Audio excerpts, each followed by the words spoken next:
Hello police station. కాదు, railway station. Matter అంటే చెప్పా. ఓ ఎస్ఐ గారా? కౌన్సిల్ గారి అబ్బాయి హత్య విషయంలో ఆచూకీ ఏమైనా తెలిసిందా? ఇంకా తెలియలేదండి, ట్రై చేస్తున్నాం. ఎంతకాలం ట్రై చేస్తారయ్యా? ఈ హత్య చేసిన చైతన్య సజితనమ్మ ఇద్దరు ప్రేమించుకున్నారు. ఆ అమ్మాయిని పట్టుకుంటే చైతన్య విషయం తెలుస్తుంది. నీలాంటి బుర్ర తక్కువ వాడిని డిపార్ట్మెంట్ లో పెట్టుకుంటే కేసులని ఇలాగే పెండింగ్ లో ఉంటాయి. రై ఎవరా నువ్వు? నీ మొగునిరా. నీకు దమ్ముంటే నేనెవరినో తెలుసుకో. Yes, my name is Tandra, Papparayudu వంశానికి చెందిన వాడిని. ఇప్పుడు ఆసక్తి ఎందుకండి బాబు? బెలూన్ బర్స్ట్ అయిపోతుంది. చూడమ్మా, యాక్చువల్ గా మనోజ్ కత్తిలో వీపు దిగినప్పుడు. కత్తిలో వీపు కాదండి, వీపులో కత్తి. నాకు తెలుసురా, నువ్వు ఎలర్ట్ గా ఉన్నావా లేదని టెస్ట్ చేస్తున్నాను.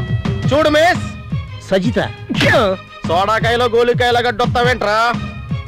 ఏమ్మా, ఆ మర్డర్ జరిగిన ప్లేస్ లో నువ్వు నీ లవర్ తో చాలా క్లోజ్ అప్ లో ఉన్నావంట కదా? అతను లవర్ కాదండి, ఓన్లీ ఫ్రెండ్.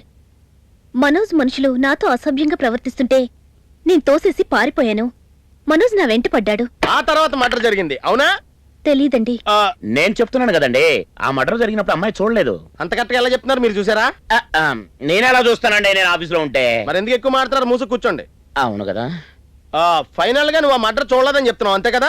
పాపం ఆ అమ్మాయి చూడదని చెప్తుంది కదా సార్. చూడలేదని చెప్తే వదిలేస్తావా? చూడమ్మా, నువ్వు ఎన్ని అబద్ధాలన్నా సరే నేను హంతకుని ఎప్పటికైనా పట్టుకుంటాను. అవసరమైతే మళ్ళీ వస్తా. భద్రా, నిన్నేరా ఎడ్లస్ ఫెలో.